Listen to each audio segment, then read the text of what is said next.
Vamos a empezarla. Eh, Estamos viendo detalles, estamos viendo cosas que yo no las conocía. Hay cosas, detalles que estamos viendo que yo los desconocía. Ha sido al estudiarlo que digo, ostras, pues es verdad, y esto y lo otro. Y es muy bueno ir barando fino, porque de esta manera pues nos enteramos bien de qué va el asunto, ¿no? Eh, Aunque solo sea por conocimiento, por tener conocimiento de ello, ya vale la pena. Luego, si además se puede buscar una aplicación a nuestras vidas, pues mucho mejor, claro, lógico. Ambas cosas son importantes. Bien, entonces vamos a seguir donde lo dejamos. Donde lo dejamos fue aquí en el versículo 50 al 53, que trata de una exaltación de la soberanía de Dios. ¿Vale? La Biblia por todos los lados nos muestra la soberanía de Dios. Negar eso o de hecho negarla. Ningún cristiano va a decir, no, no, yo no voy a negar la soberanía de Dios. Depende de tu doctrina, porque hay doctrinas que sí niegan la soberanía de Dios. Entonces, es un error. La Biblia es enfática, muy enfática en cuanto a que Dios es verdaderamente soberano, ¿no? Que Dios dispone de todas las cosas, tiene el poder para hacer lo que quiere y lo hace de manera justa. Es decir, nunca de manera injusta. Nuestros pecados fueron perdonados de manera justa, porque alguien pagó por los pecados. Él mismo, el Hijo, ¿no? Si no, no hubiera habido posibilidad de perdonar los pecados. No porque Dios no lo hubiera podido hacer, porque Dios lo puede todo, sino porque no hubiera querido hacerlo, porque hubiera sido injusto. O sea, no podía haber perdón de pecados sin derramamiento de sangre, porque eso es lo que la palabra de Dios dice. Sin derramamiento de sangre no hay remisión de pecados. ¿Me seguís? Claro, no puede ser cualquier sangre. Un ángel no iba a dar su sangre, los ángeles no tienen sangre, que hasta donde sabemos, ¿no? Eh, un hombre, solo hombre, no hubiera podido, su sangre no hubiera servido, porque todos los hombres están condenados, toda la raza humana, por lo tanto, no, por ahí tampoco. La única posibilidad es la que hubo, que en este caso la segunda persona de Dios, el Hijo, se hiciera hombre, como estamos viendo, como estamos estudiando aquí en Lucas, y si entregara su sangre, o diera su sangre, o derramara su sangre, porque era la única sangre válida conforme a los parámetros de justicia divina. Así que en un mismo acto hizo justicia y misericordia. Hizo justicia porque el pecado tenía que ser pagado, lo pagó Dios mismo, el juez mismo se hizo reo. Y eso era un acto de misericordia. Pudo hacer misericordia de todos los que ha querido hacer misericordia y los tiene ya. Esto estaba ya previsto desde antes de la fundación del mundo, soberanía de Dios. Desde antes de la fundación del mundo, soberanía de Dios. Y a lo largo de la historia humana, pues está siendo una realidad. Específicamente o especialmente a partir de Hechos 2, ¿verdad? Cuando surge la Iglesia. Y aún estamos en ese tiempo. Entonces, ¿somos dispensacionalistas? Sí, ¿por qué? Porque vivimos en la dispensación de la Iglesia, diferente a la que fue antes. Y eso no me voy del tema. Veremos que cuando Zacarías profetiza, lo hace en base a la Iglesia, no, en base a Israel. Lo que habla es de Israel.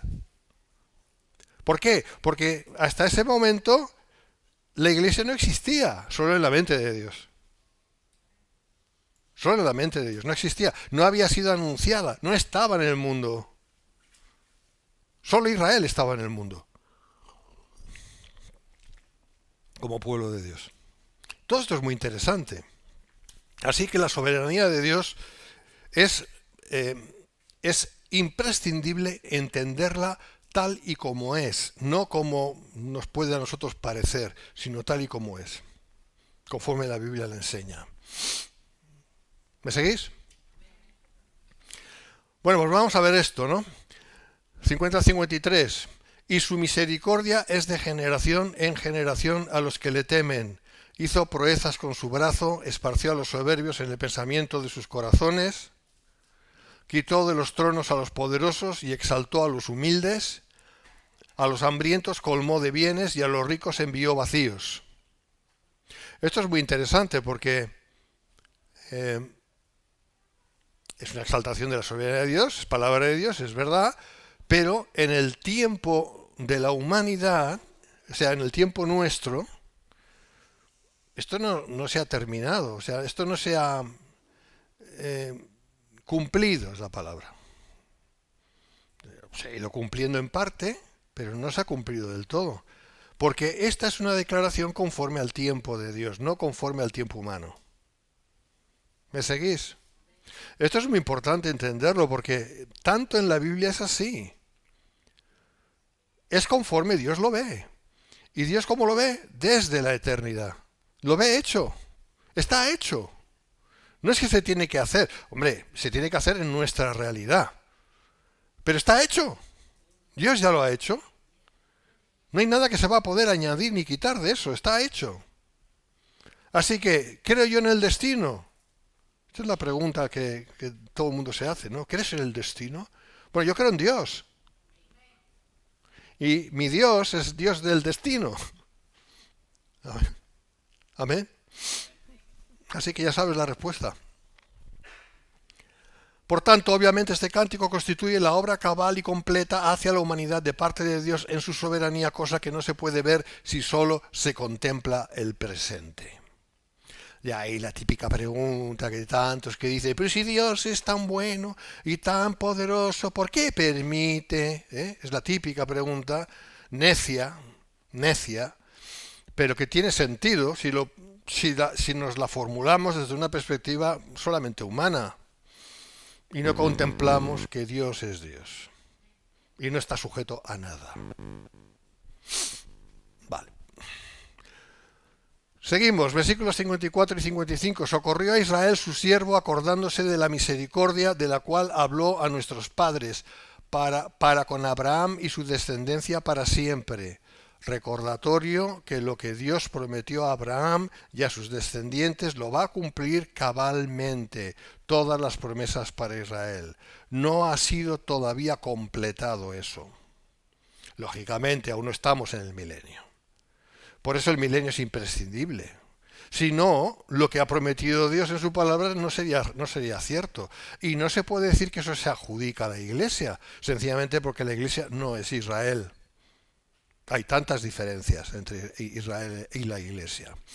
Y todo eso lo sabemos. Pero esto que está escrito tiene cumplimiento en el tiempo de Dios, conforme a su soberanía. Bueno, ya lo he dicho, pero lo vuelvo, como está escrito, lo digo de nuevo, nótese que la Iglesia no es mencionada aquí, como no podía ser de otro modo, sino acerca de lo relacionado con Israel en cuanto al levantamiento y salvación de la nación. O sea, estas personas están hablando del Israel nacional. ¿Me entiendes? A ver, Zacarías, cuando María también profetiza, no están hablando Gabriel, el mismo ángel, cuando hace la anunciación a María y antes se le aparece a Zacarías, todo eso no tiene nada que ver directamente con la Iglesia. En primera instancia tiene que ver con el Israel nacional, con la nación de Israel.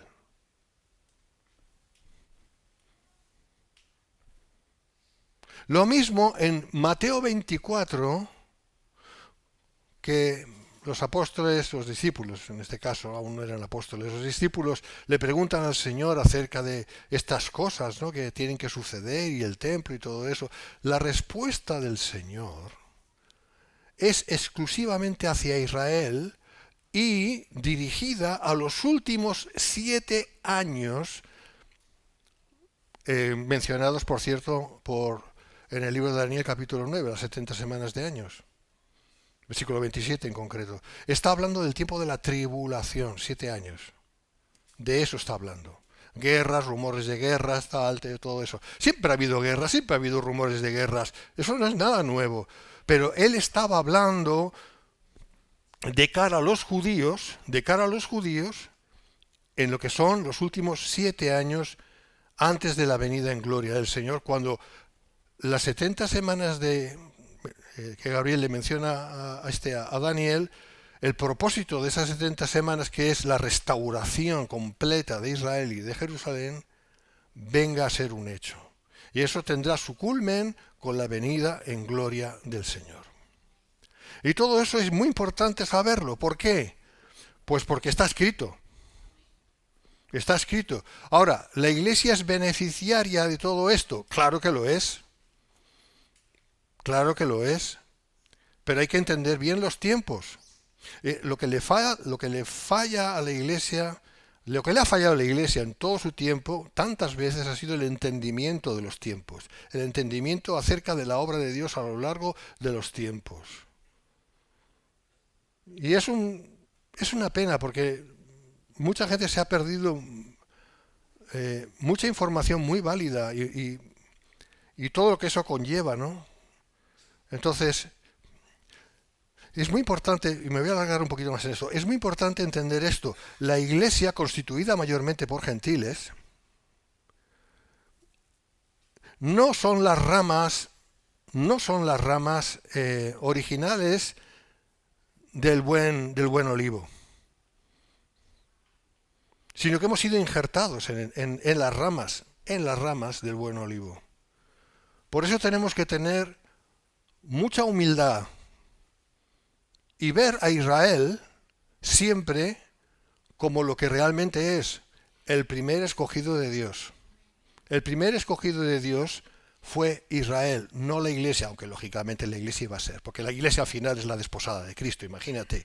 Pero a cada uno hay que darle la honra conforme se la merece.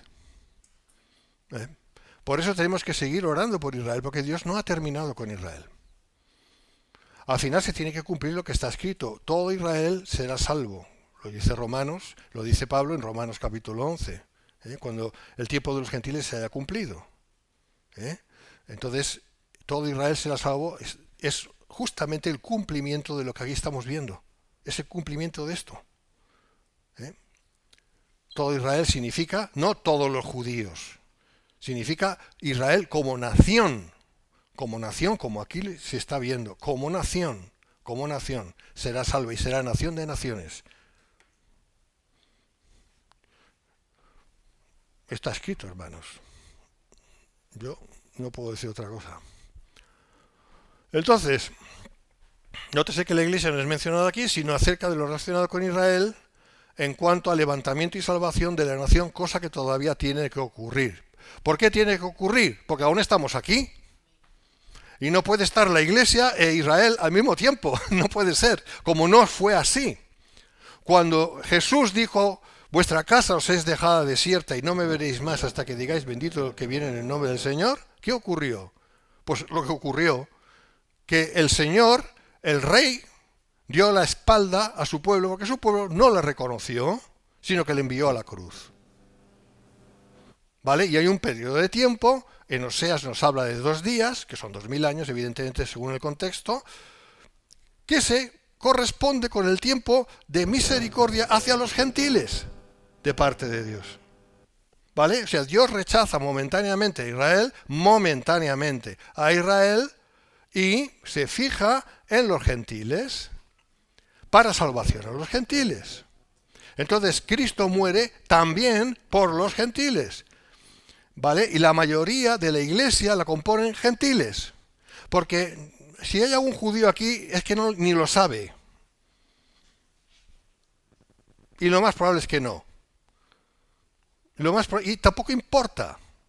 Porque ahora no es el tiempo de Israel todavía. Ahora es el tiempo aún de la Iglesia. Hasta que el tiempo se cumpla y Dios reanude su trato de nuevo con Israel, para lo cual le quedan 7 años.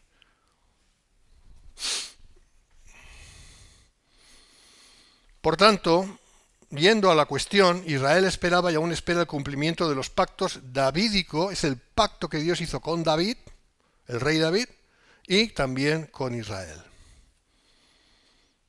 Y hermanos, ni Dios se equivoca, ni Dios se olvida, y Dios lo que promete lo cumple.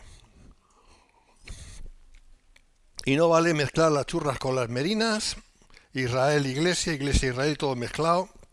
Son 2 entes diferentes. Quiero deciros una cosa más. Esto que estoy explicando a algunos les puede parecer novedoso o raro. Esta es la doctrina que se creía hasta el siglo IV. Los 3 primeros siglos de la Iglesia, esto es lo que se creía. Luego la cosa cambió cuando se levantó Constantino y ya pensaban todos que bueno, que ya el cristianismo es la religión de San Pedro que llamaban, será la religión, ya va a ser la religión de, ya está, ya estamos aquí en el imperio, pues ya está, ya tenemos el reino aquí. Eso es lo que llegaron a creer. Qué error tan grande. Y eso continúa así hasta la Reforma, y la Reforma no cambiaron nada porque no tenían tiempo. Pero luego a lo largo de los siglos sí hay gente que se despertó y empezó a ver, oye, que la Biblia dice esto, y que la Biblia enseña esto, que la Biblia enseña esto. Y claro, lógicamente es que es así. Es que Dios no cambia. Nosotros cambiamos porque somos imperfectos, pero Dios no cambia. Y lo que Dios dice y ha dejado escrito no mengua nada. Y esto va en el contexto de lo que estoy enseñando aquí de Lucas, ¿eh? Vale, y 56 dice, y se quedó María con ella como 3 meses, después se volvió a su casa. Esto es interesante como dato, porque no está en ninguna parte escrito, sino en Lucas. Y se quedó María con Elizabeth como 3 meses. ¿Tú no lo sabías eso? No, la pregunta sería, si Lucas no lo hubiera dicho, ¿lo hubiéramos sabido? No. Lucas es todo lo conciso que pudo ser. Se nota por este detalle. Era un hombre conciso. Iba al grano, quería saberlo todo. Las 2 mujeres embarazadas, imagínate, las 2 mujeres embarazadas, 2 mujeres, una más embarazada que la otra, pues las 2 embarazadas, quedaron ahí juntas, pues estarían hablando de tantas cosas, estarían hablando ahí de las experiencias que tuvieron, la experiencia que tuvo Zacarías, ¿no?, el marido de Elizabeth, de la experiencia que justo había tenido María, con Gabriel también, ¿no? O sea esto era impresionante, ¿no? Lo primero que se dirían es, ¿cómo es posible que Dios se haya fijado en nosotras si nosotras no somos nada? Y tenía razón, no eran nada. Como nosotros tampoco somos nada. Pero es que eso no funciona así. Es que es Dios quien escoge a quien quiere para lo que quiere y ya está, ¿no? Y eso cuesta de entender, ¿no? Pero es así. 3 meses estuvieron ahí. No menciona nada acerca de Zacarías ahí en este contexto. El enfoque son las 2 mujeres, las 2 embarazadas, las 2 eran parientas, una de la otra, ¿eh?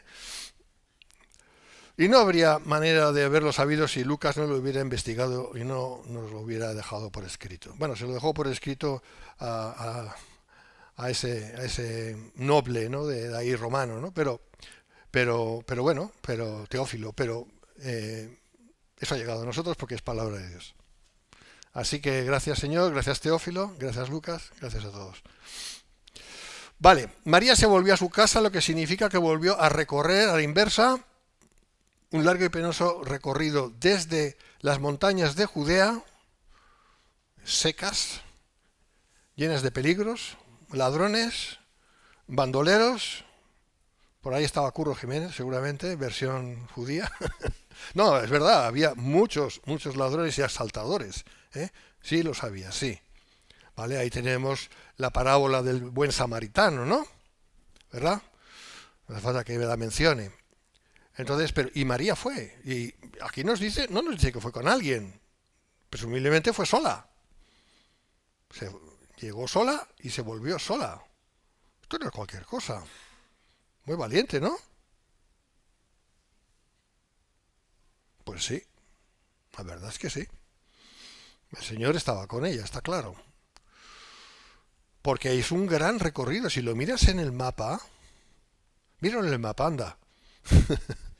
Hay un gran recorrido desde Nazaret, en el norte, desde Nazaret, hasta Jerusalén.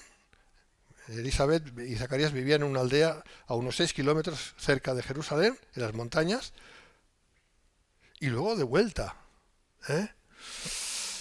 Pues eso ocurrió. Suponemos, bueno, María volvió a su normalidad, que ya no era normal, porque estaba embarazada y ¿tú te imaginas? En aquella época, aquí hoy en día no pasa nada, hoy en día esto es un desastre, pero en aquella época, una joven que queda embarazada sin estar casada. Yo me acuerdo cuando yo era un crío, bueno, adolescente, es cuando el Capitán Trueno hizo la mili, ¿sabes? Sí, por ahí. No sabes ni quién fue el Capitán Trueno, es igual.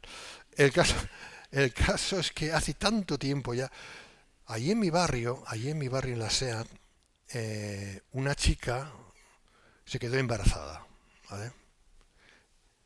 Y se casó menos mal. Eh, Eso fue un escándalo.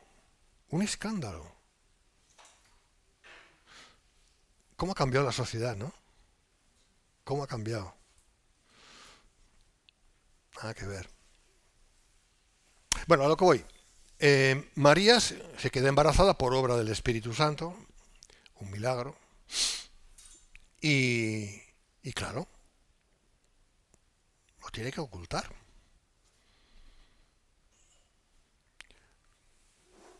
O sea, es una experiencia realmente complicada, complicada. Me es difícil imaginármelo en primer lugar porque yo soy un hombre, ¿no? Pero haciendo un esfuerzo de imaginación, si es una chica joven, ¿cómo puedes explicar lo que te ha pasado si alguien te pregunta? No, es que he quedado embarazada por el Espíritu Santo. ¿O qué podía haber dicho? No, no, cuidado, es que Isaías habla de que la Virgen concebirá, esa soy yo. O sea, no había manera, o sea, no podía decir nada, no podía decir nada. O sea, fue duro para ella, tuvo que haber sido muy duro, muy difícil. Y a veces Dios nos pide cosas que son duras, no esas, exactamente, claro. Pero lo importante es que seamos obedientes. María fue obediente. María entendió que el propósito suyo en la vida, el propósito de su existencia, era justamente hacer la voluntad de Dios. Lo entendió. Yo sé que eso es un milagro y eso es obra de Dios y es la gracia de Dios y todo lo que tú quieras, que eso no nace de nuestra carne. Nuestra carne nace todo lo contrario. Pero ella también estuvo de acuerdo, porque una voluntad tenemos. Fue valiente María, ¿verdad? Suponemos que aún vivía con sus padres, suponemos, ya que era muy joven y soltera, aunque no hay relato bíblico que respalde lo primero. No sabemos. Lo único que nos dice la palabra de Dios es que ella era una joven sola, vivía sola en Nazaret, un pueblo olvidado de la mano de Dios, entre comillas, ¿ya me entiendes? En Galilea, donde nunca había pasado nada bueno, nada. Y ahí estaba, ¿no? O sea que Dios escoge lo más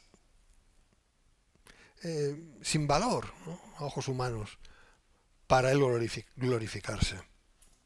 Por lo tanto, no nos menospreciemos. No nos menospreciemos porque Dios hace lo que quiere.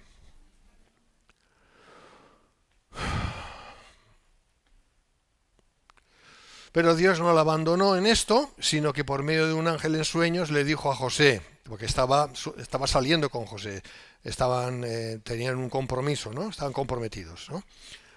Le dijo: José, hijo de David. Es interesante que le llama hijo de David. O sea, no le llama solamente José. Aquí el ángel, en sueños, quien fuera ese ángel, da igual, le está diciendo que José, tú tienes que ver aquí como alguien importante y tú eres del linaje del rey David y eso no es casualidad. Y eso no es casualidad. Que lo tengas bien presente. No lo dice todo esto así, porque no lo pone, pero al decirle, al llamarle hijo de David, le viene a decir todo eso. ¿Vale? Para que él se diera cuenta de lo que iba a acontecer, que de María iba a nacer el Hijo de Dios. nada más, y el Mesías. ¿Eh? No temas recibir a María tu mujer, porque lo que en ella es engendrada del Espíritu Santo es. Esto está en Mateo 1:20. Ahora, solo por un momento, ponte en la mente de José. ¿Estás durmiendo? ¿Tienes un sueño? Y el sueño es algo así. Te despiertas y dices, madre mía, la fabada que me he comido, que mal me ha sentado, ¿no? Pero eso no pasó, no fue así. O sea, José lo entendió, José lo captó, José dijo, esto es de Dios. No dudó. ¿Por qué? Porque José era muy bueno, era un santito con barbita. No, porque Dios le hizo creer, soberanía de Dios. Dios le hizo creer, porque si no eso es imposible de creer. Como es imposible de creer que una mujer se queda embarazada sola por el Espíritu Santo. Es imposible de creer, humanamente. Entonces, ¿por qué lo creemos los cristianos?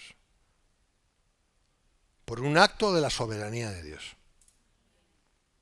Todo el mérito es para Dios. Y para nosotros no hay ninguno.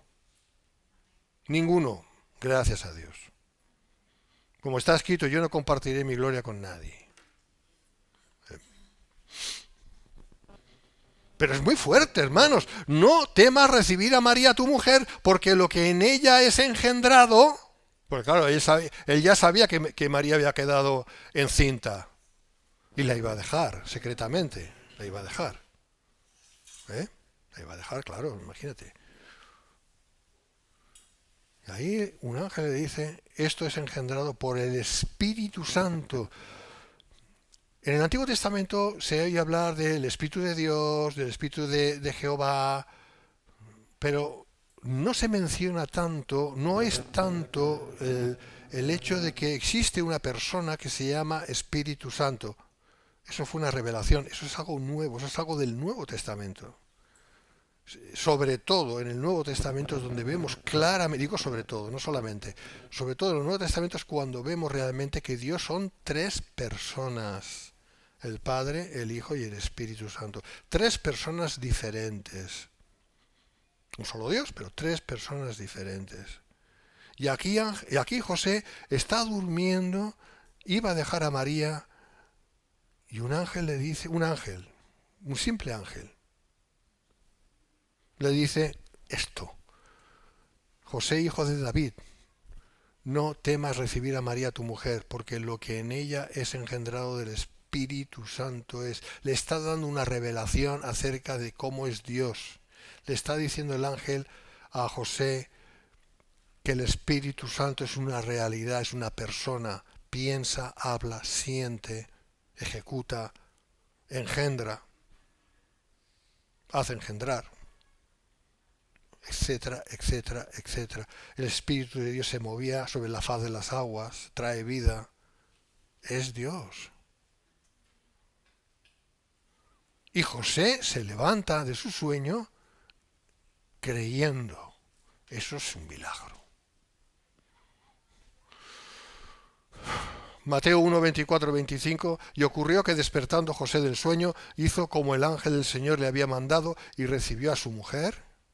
Hizo como el ángel del Señor le había mandado. Obediencia. Todo en la vida cristiana es obediencia. Sin obediencia no hay vida cristiana.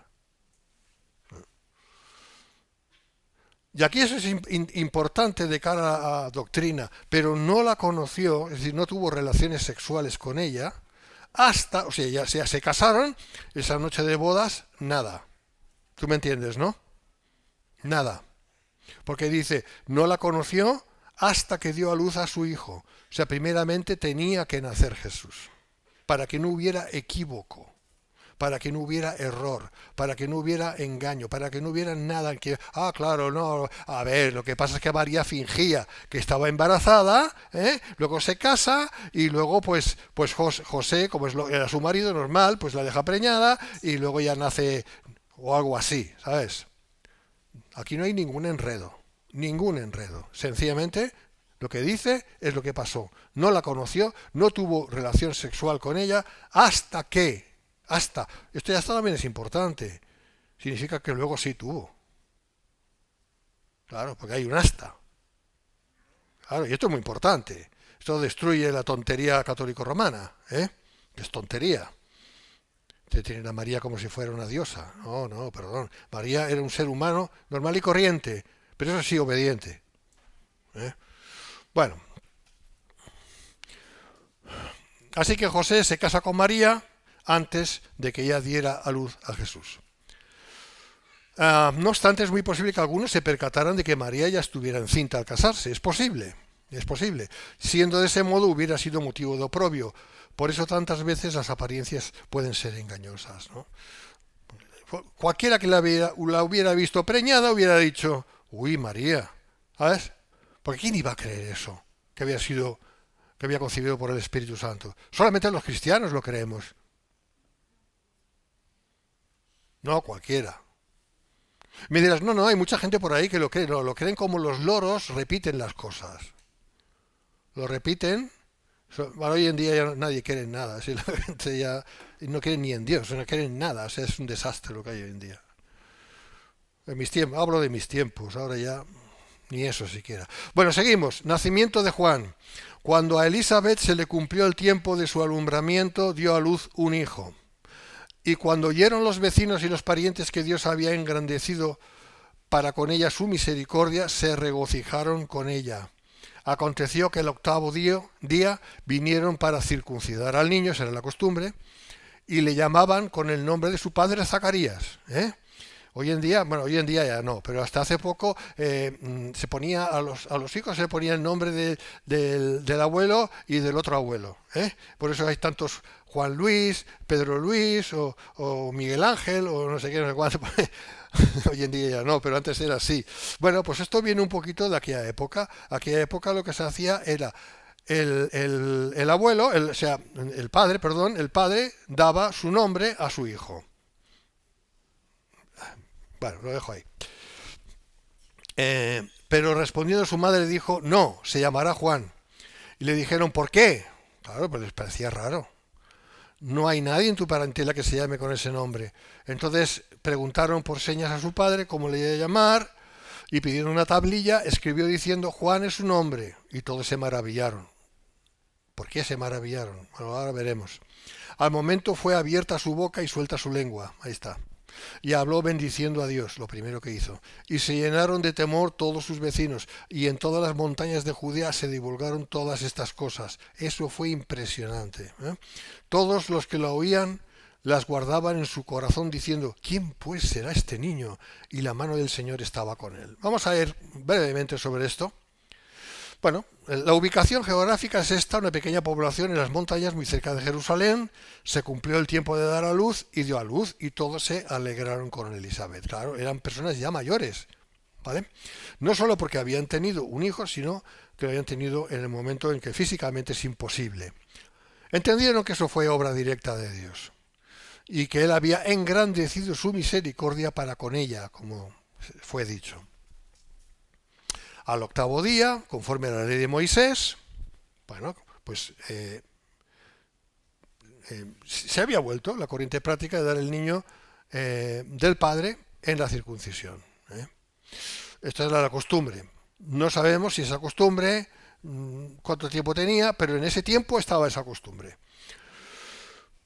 Era una ocasión para reunirse, pues familiares, amigos, y todos decían, bueno, pues este niño se va a llamar Zacarías porque su padre se llama Zacarías, además se ha quedado mudo, el pobre hombre se ha quedado mudo y pobrecito, ¿no? O sea, a menos que su hijo se llame igual, ¿no? Y tal. Pues no, no iba a ser así. Gabriel le dijo, se tiene que llamar Juan. No hay precedente en esa familia, pero se iba a llamar tal y como Dios quiso que se llamara. Y esto nos habla de algo nuevo que Dios iba a hacer, como lo hizo a través de su ministerio. Zacarías lo dejó bien claro, que era Juan, renunciando a su derecho legítimo de que se llamara por su mismo nombre, y creyendo en lo que Gabriel le dijo en su momento, pues así hizo al obedecer a Dios. De esta manera, Zacarías volvió a hablar. Es interesante, obedece a Dios. ¿Qué hubiera pasado si no hubiera puesto ahí en la tablilla Juan? Yo hubiera puesto Zacarías. ¿Hubiera recuperado la voz? Nadie sabe. Pero el hecho, y esto es importante, el hecho de que obedeciera a Dios y diera el nombre que Gabriel le dijo que tenía que dar, es decir, Juan, no solamente implica que Zacarías obedece a Dios, sino que no tiene rencor contra Dios.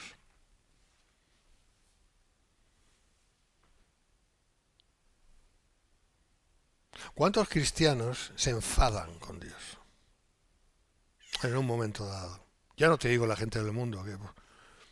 ¿Cuántos cristianos en un momento dado se enfadan con Dios? Aunque no lo reconozcan. ¿Les ha pasado algo? ¿Algo desagradable? Y en el fondo se enfadan con Dios, ¿no? Pues Señor, ¿por qué permites esto? ¿Por qué, Señor? ¿Por qué? ¿Por qué lo que estás diciendo es Dios? Tú no eres bueno. Yo soy mejor que tú. Yo no lo hubiera hecho así. ¿Eh? Eso es terrible. Porque luego como te enfadas te tienes que desenfadar, ¿eh? Y pedir perdón y arreglarlo. Aquí vemos que Zacarías en ningún momento de todo este tiempo, desde que se quedó mudo, de que hizo el ridículo, entre comillas, cuando tenía que haber orado bendiciendo al pueblo y no lo pudo hacer, porque se quedó mudo y todo el mundo pensando, ¿y este? ¿Qué le ha pasado? El loco este, viejo este. Si este nunca tenía que haber sido escogido para esto, ya es muy viejo, ya. Y mira, sale mudo, no nos bendice, ¿eh? O sea, era una humillación. Es que, no, claro, no nos ponemos en la piel de aquella gente. Para ellos era muy importante eso, que saliera el sacerdote y bendijera, conforme a la bendición arónica o mosaica.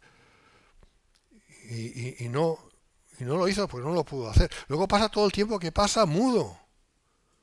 Y el hombre podía estar pensando, esto es total, porque le dije a Gabriel que cómo podía ser eso que iba a ocurrir. Que claro, lo que quería decirle a Gabriel es que no lo entendía, nada más. No, Dios sabe discernir los pensamientos.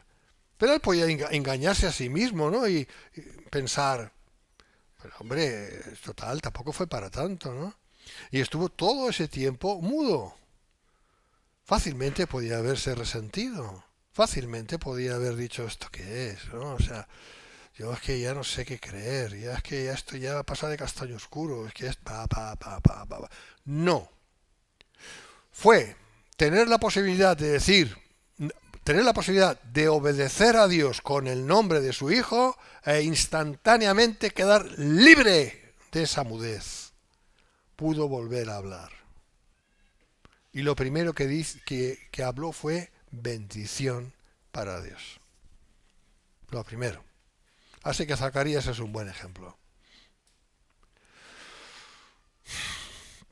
Hay consecuencias muy positivas cuando obedecemos a Dios. Y lo contrario también es verdad. Alabanza a Dios fue lo primero. Ahora, la reacción de los allí presentes fue de temor. No estaban acostumbrados a estas cosas, ¿eh? Eso fue, otra vez, intervención divina soberana. Otra vez. Plagado. Quien no lo quiera ver, es que no quiere verlo. Bueno, a partir de ese momento la reputación de Juan el Bautista comenzó a extenderse desde el tiempo de su nacimiento por Jerusalén y sus alrededores. Eso obró en preparación para lo que luego él iba a hacer. ¿Me entiendes? Había expectativa. Y es muy bueno crear expectativas sobre algo bueno, crear expectativa. Marketing, eso es lo que se enseña. Crear expectativas para luego traer el producto y poderlo vender. Bueno, dejando el marketing aparte, que no es el caso, esto es verdad. La gente necesita un tiempo de entender las cosas para luego poderlas asimilar mejor. Vale.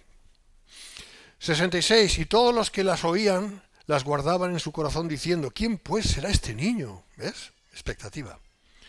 Y la mano del Señor estaba con él. Al darse cuenta de lo sobrenatural del asunto, todos se preguntaban acerca de quién sería. Juan, normal, ¿no?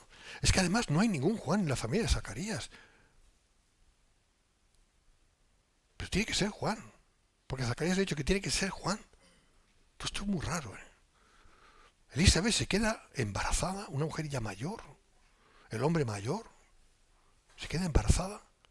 Y luego el nombre no es Zacarías, que sería lo normal, porque claro, un padre ya tan mayor que quisiera que su hijo se llamara Zacarías como él. No, no va a ser Zacarías, es un nombre que no está ni siquiera en la familia, Juan. Todo esto es muy extraño. Y de repente puede hablar. De repente le vuelve el habla y bendice a Dios. Tú imagínate la gente ahí, lo que podían pensar, lo que hablarían entre ellos. ¿Quién será este niño? Este niño tiene que ser alguien. Vamos a preguntarle, ¿no? Si no puede hablar. Claro, es muy pequeño aún. ¿No? Y durante todo el tiempo de crecimiento de Juan, la gente preguntándose, ¿quién será este varoncito? ¿No? ¿Qué hará? ¿Será el Mesías? Algunos se lo preguntaban. Bueno, vamos a ver la profecía de Zacarías, versículos 68 al 79. Este pasaje es conocido como el Benedictus, se conoce así. La primera palabra del versículo 68 es la traducción latina, como el Magnificat de María, ¿os acordáis, no? Que antes hemos cantado la canción, por cierto. Pues está saturado de citas y alusiones del Antiguo Testamento. ¿Quieres saber escatología? ¿Quieres saber escatología? Estudia el Antiguo Testamento. Todas las promesas que Dios le hizo a Israel, todas se tienen que cumplir. Algunas se han cumplido, no todas se han cumplido, pero si están, tienen que cumplirse, porque Dios no miente. Por lo tanto, ¿quieres saber cuáles son todas esas promesas? Estúdialas. Es que en mi iglesia se enseña. Me da igual lo que se enseña en tu iglesia. A mí lo que me importa es lo que la Biblia dice. Vale. Entonces, al perder el habla en el templo, acordaos, se suponía que Zacarías debía proclamar una bendición al pueblo. Zacarías en su día no pudo bendecir al pueblo por haberse quedado mudo. Pregunta, ¿sería eso algo premonitorio, es decir, presagio, dado que Israel iba a rechazar a su Mesías? Nos lo planteamos. Porque Dios ya sabía que Israel iba a rechazar a su Mesías. Zacarías no pudo bendecir al pueblo por su propia incredulidad, al quedarse mudo. ¿Por qué Israel rechaza a su Mesías? Por incredulidad también. Así que podríamos pensar que ahí hay un toque de Dios, ¿no? Vais a rechazar a mi hijo, porque Dios lo sabe todo. Y eso, en definitiva, eso es lo que ocurrió. ¿Vale? Pues interesante el dato. Versículo 67, y Zacarías su padre fue lleno del Espíritu Santo y profetizó diciendo, en el momento en que su lengua fue desatada, él fue lleno del Espíritu Santo y no se quejó, como ya he dicho antes, sino que adoró a Dios. En todos los casos en los que una persona fue llena del Espíritu, en el relato de la Natividad de Lucas, el resultado fue adoración dirigida por el Espíritu. Las personas que son llenas del Espíritu lo primero que hacen es bendecir a Dios. Así que si tú y yo no estamos bendiciendo a Dios muchas veces, es porque necesitamos ser llenos del Espíritu, lo voy a decir en positivo. Quizás haya otras cosas que están por ahí molestando. ¿Sabes? Yo qué sé, cualquier cosa. Puede ser cosas legítimas y nada necesariamente pecaminoso, porque están ocupando un lugar que no deben. Porque lo primero tiene que ser Dios siempre. Esto es clave cuando uno está lleno del Espíritu. Zacarías bendijo a Dios y no quiero decir con esto que te dan ganas de cantar, ¿vale? Porque hay gente que es más cantadora que otra. Es sencillamente que en tu espíritu tú bendices a Dios, tú quieres bendecir a Dios. Bendito seas, Señor. Te nace eso. Eso es señal de que estás lleno del Espíritu. Luego habló de parte de Dios lo que se llama profetizar. Bendito el Señor Dios de Israel que ha visitado y redimido a su pueblo. Lo primero ocurrió, Israel fue visitado por Dios. Lo segundo solo ocurrió parcialmente y tendrá su cumplimiento cabal con la segunda venida de Cristo, como he estado diciendo. Nos levantó un poderoso Salvador en la casa de David su siervo, es lo que dice Zacarías. Atended bien a lo que dice Zacarías, es muy importante, porque es directamente palabra de Dios. Y hay que verlo bien, estudiarlo bien, buscar el entenderlo bien, es importante, no es cualquier cosa. Un poderoso Salvador. La traducción es cuerno de salvación. Porque cuerno significa poder. Poder para salvar. Nos ha levantado a alguien con poder para salvar. ¿Ese era Juan? Bueno, Zacarías está hablando de Juan, quizás, ¿no? Ha estado hablando de Juan. No. No, Juan no salvó a nadie. Juan fue salvado. Está hablando del Mesías. ¿Eh?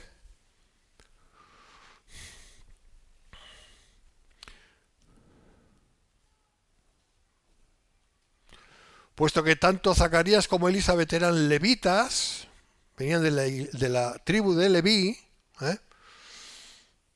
aquel quien fue levantado en la casa de David no podía ser Juan. Juan era levita también, sino uno más grande que él. Por tanto, Zacarías profetiza acerca de Jesús, el Salvador, el cuerno de salvación, poder para salvar. 70-74, como habló por boca de sus santos profetas que fueron desde el principio, salvación de nuestros enemigos y de la mano de todos los que nos aborrecieron. Fíjate lo que está diciendo, atiende bien. Para hacer misericordia con nuestros padres y acordarse de su santo pacto. Pacto. Dios pacta, hace pactos, los cumple. Del juramento que hizo Abraham, nuestro Padre, que nos había de conceder que, librados de nuestros enemigos, ¿qué enemigos? ¿De quién? De Israel. Está claro. Quien niegue a Israel está negando la palabra de Dios. Y alguien me dirá, pero Miguel, nosotros no somos Israel. No, no somos Israel. Nosotros somos la iglesia. Pero aquí está hablando de Israel. No habla de los enemigos de la iglesia. ¿Quiénes son los enemigos de la iglesia? Los enemigos de la iglesia, el diablo, el mundo, el pecado. No, está hablando de enemigos físicos. Físicos. Los enemigos que siempre ha tenido Israel, unos u otros. Amalek fue uno de los principales. En ese tiempo eran los romanos. Por eso la cuarta bestia de Daniel todavía funciona. Los romanos todavía están ahí. De hecho, los gentiles, la inmensa mayoría, son romanos. Enemigos de Israel. Fíjate cuántos enemigos tiene Israel. Y el Israel actual no es ahora mismo el Israel de Dios, porque no conocen al Mesías. Porque están en el valle de huesos secos. Aún no tienen carne ni espíritu. Lo tendrán. Los que Dios haya escogido para ellos. Este mundo está bajo la influencia de la cuarta bestia de Daniel, que es el Imperio Romano. Así como fue en aquellos tiempos, es y sigue siendo ahora. Y habría mucho que hablar aquí, de qué es exactamente, de cómo se mueve, pero es lo mismo, no ha cesado. No ha cesado. Y por encima de la cuarta bestia está el mismo diablo.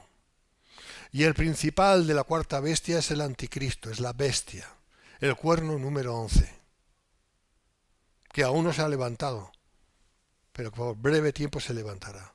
Todo esto es muy interesante y es muy importante entenderlo para ver dónde estamos, qué realidad estamos viviendo. La iglesia que es peregrina en este mundo tiene que entender. Nosotros no tenemos lucha contra carne ni sangre. La política no va a salvar a nadie. No existe unos buenos y otros malos. Todos son malos, unos peores que otros, es verdad, pero todos son malos. No hay salvación para este mundo. No la hay. para el mundo. Por eso la Biblia dice que no debemos amar este mundo. El que ama este mundo, el amor del Padre no está en él. Y tenemos que disociar lo que es el mundo de lo que es donde estamos, porque estamos en el mundo, pero no somos del mundo. Y cada vez tenemos que pedir a Dios que nos dé más entendimiento, más luz, para ir separándonos de todo aquello que no nos conviene.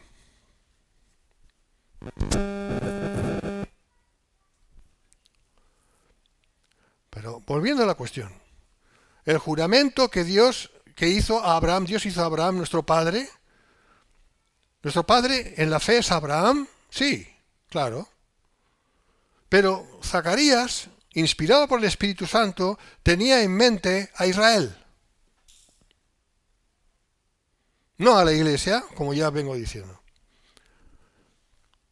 Que librados de nuestros enemigos, sin temor les serviríamos en santidad y en justicia delante de Él todos nuestros días. ¿Cuándo se va a cumplir esto? En el milenio. Por eso el milenio tiene que cumplirse. Si no, sería mentira lo que pone aquí. Porque hasta ahora Israel no ha disfrutado de nada de todo esto. Solo en parte en los tiempos de Salomón, quizás, un poco.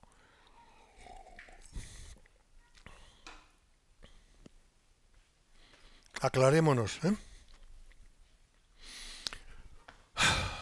Todo esto resulta es un recopilatorio de lo profetizado por los antiguos del Antiguo Testamento y ya venía cumplimiento parcial de todo eso. La última porción de este texto especialmente nos habla de un cumplimiento futuro del pacto davídico e israelita cuando el Israel de Dios viva por 1000 años sobre la tierra como cabeza de naciones. Isaías 2 del 1 al 4. Pero si nos damos cuenta, la profecía comunica el cumplimiento cabal de todo, aunque todavía en nuestros días no ha sucedido. Es Dios hablando y diciendo que todo eso ha sido hecho desde antes de la fundación del mundo, desde antes de los tiempos, desde la eternidad. Porque cuando Dios habla, habla en términos de eternidad, porque Él es el eterno. Versículo 73 nos habla del pacto con Abraham, con su promesa de salvación por gracia. Es obviamente extensivo a la Iglesia, como no puede ser de otra manera, la cual fue anunciada por el mismo Jesús al final de su ministerio. Tengo que terminar, hermanos. Versículos 76 a 79. Y tu niño, aquí se dirige al niño que acaba de nacer, ¿vale? Y tu niño, profeta del Altísimo, serás llamado. De hecho, Juan fue el último de los profetas veterotestamentarios. El último, ¿vale? Porque irás delante de la presencia del Señor para preparar sus caminos, para dar conocimiento de salvación a su pueblo, para perdón de sus pecados, por la entrañable misericordia de nuestro Dios, con que nos visitó desde lo alto la aurora, para dar luz a los que habitan en tinieblas y en sombra de muerte, para encaminar nuestros pies por caminos de paz. Siempre, siempre tenía él en mente Israel. ¿Extensivo a la Iglesia? Sí, pero en primera instancia a Israel. Bien, se dirige al niño que había nacido y profetiza sobre él. Le dice, sería profeta del Altísimo, a modo de los profetas del Antiguo Testamento. Él sería el último y va a ser profeta del Señor porque iría delante de él preparándole el camino. Él es la voz que clama en el desierto, anunciando al Señor. La aurora mencionada, una referencia mesiánica, ¿vale?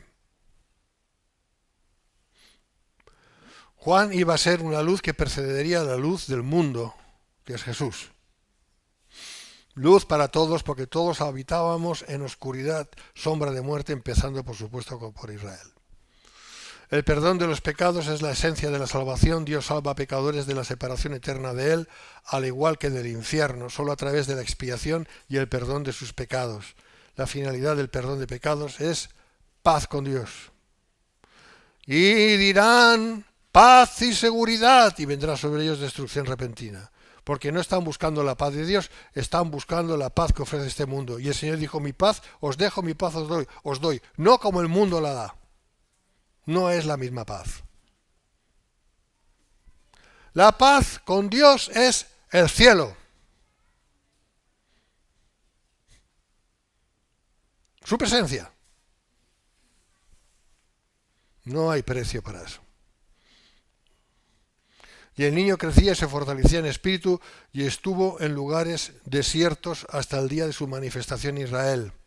Interesante esto, el niño crecía, ¿no? El niño crecía significa que, bueno, vivía su vida, iba aprendiendo. ¿Y cuál era su fortalecía en espíritu? ¿Y cuál era su tendencia? Ir a los lugares desiertos. Voz que clama en el desierto, Isaías. Ahí lo tienes. El nuevo Elías. ¿Eh? Ahora es interesante que varios grupos ascetas habitaban en las regiones desérticas al este de Jerusalén. Había grupos como sectas que buscaban a Dios, gente que buscaba a Dios, que esperaban al Mesías, sectas judías, ¿no? Pero que se apartaban para vivir una vida asceta, de búsqueda de Dios. Y es posible que Juan fuera a visitarles y que aprendiera mucho de ellos. Hay que entender una cosa, los padres de Juan eran ya muy mayores. Posiblemente murieron antes de que él estuviera en el ministerio. No sabemos, no lo dice, pero entonces él buscaría, dirigido por el Espíritu de Dios. No sabemos si eso fue así, pero esa opción está ahí. Por ejemplo, la famosa comunidad de Qumran. Sabéis que ahí se han encontrado muchos manuscritos de la época original de Isaías, por ejemplo, Qumran. Se encontraron. ¿Lo sabíais? Esto es muy interesante. Los famosos rollos del Mar Muerto. Bien, pues eso. De forma similar, Ana consagró al Señor, a su hijo, Samuel, y lo entregó al cuidado de Elí. Bueno, pues de la misma manera quizás Juan fue criado por personas que le enseñaron. Es posible. Las escrituras no nos dicen nada en concreto, eso es una suposición, pero lo más probable es que sí hubiera sido algo parecido. De todos modos, Juan es presentado como un personaje solitario al estilo de Elías. Si ves a Elías siempre iba solo, siempre estaba solo, prácticamente. Y este nuevo Elías pues también. Hermanos, seguiremos. Siento que se ha alargado un poco esto, pero todo lo que he dicho no me retracto nada. Dios os bendiga.